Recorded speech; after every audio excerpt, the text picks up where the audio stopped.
Makibahagi sa aming balitaan, i-like lamang ang aming Facebook page o di kaya i-follow nyo kami sa aming YouTube channel.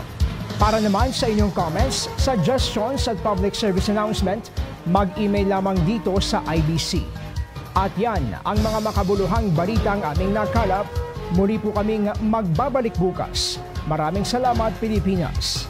Ako po si Brian Castillo at ito ang IBC Tutok 13. Kaibigan ng bayan, kaibigan ng katotohanan.